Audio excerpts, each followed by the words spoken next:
Hello friends, வணக்கம். இப்போ டிங்க் அப்படின்ற ஒரு கலாச்சாரம் பரவிட்டு இருக்கு இளம் தம்பதியினர்கிட்டயே பார்த்தீங்கன்னா.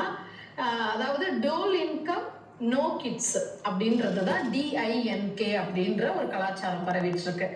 இது எப்படி மனுஷங்களுக்கு இது ஒத்து வருமா, ஒரு குடும்ப வாழ்க்கைக்கு ஒத்து வருமான்ற நிறைய விவாதங்கள் நியானானால கூட போயிட்டு இருந்தது. இத ஒரு இந்திய லெவல்ல பார்த்தோம் அப்படின்னா, இன்னைக்கு இந்தியால பாப்புலேஷன்றது வர வர குறைஞ்சுக்கிட்டே வருது அப்படின்னு ஒரு சர்வே சொல்லுது.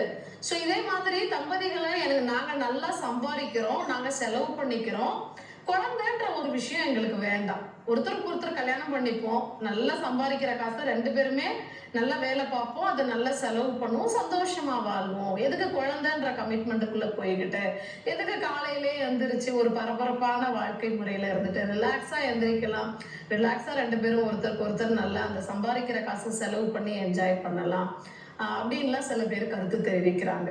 ஸோ சில பேர் என்ன நினைக்கிறாங்கன்னா, இந்த வாழ்க்கை முறை எப்படி குடும்ப வாழ்க்கைக்கு ஒத்து வருமா அப்படின்னு சொல்லிட்டு நினைக்கிறாங்க. ஸோ எல்லாருக்குமே ஒரு காலகட்டத்துக்கு அப்புறம் ஏஜிங் அப்படின்ற ஒரு விஷயம் தவிர்க்க முடியாத விஷயமா இருக்கு.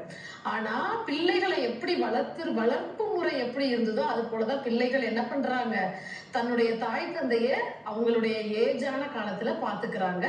அந்த காலத்துல பெற்றோர்களுமே அதே மாதிரியான ஏஜிங் காலகட்டம் வரும்போது பிள்ளைகளை நம்பிதான் அந்த வாழ்க்கை முறையை ஓட்டக்கூடிய நிலைமை வருகிறது.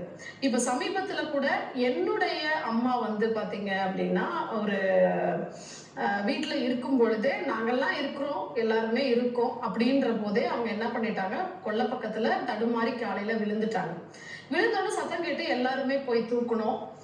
தூக்கிட்டு ஃபர்ஸ்ட் எய்ட் பண்ணிட்டு அவங்களுக்கு பண்ண வேண்டியதெல்லாம் பண்ணிட்டு குணமாயிட்டாங்க. ஆனா நிறைய வேலைக்காரர்களும் இருக்காங்க.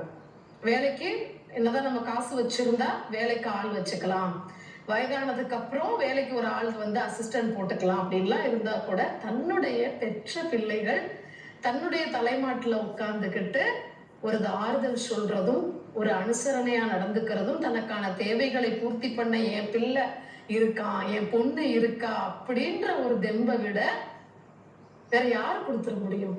பீரோ நிறைய பணம் இருந்தா கூட அந்த பணம் பக்கத்துல உட்கார்ந்து உங்களுக்கு இதெல்லாம் செஞ்சிருமா? என்னதான் ஹாஸ்பிட்டல்ல போய் அட்மிட் ஆயிரீங்க, அங்கேயே ஃபீஸ் கட்டணும், எவ்வளவு பில் வருதோ கட்டணும் தான். ஆனா உங்க பக்கத்துல தலைமாட்டுல மனைவின்னு ஒருத்தர் இருக்கா, ஒரு ஆணா இருந்தா, இல்ல கணவர்னு ஒருத்தர் உட்கார்ந்து இருக்காரு, ஒரு மனைவியா இருந்தா, ஒரு காலகட்டத்துக்கு அப்புறம் அவங்களுமே இறந்து போகக்கூடிய, ஒருத்தருக்கு ஒருத்தர் துணையுமே மிஸ் பண்ணக்கூடிய சூழ்நிலை வருது.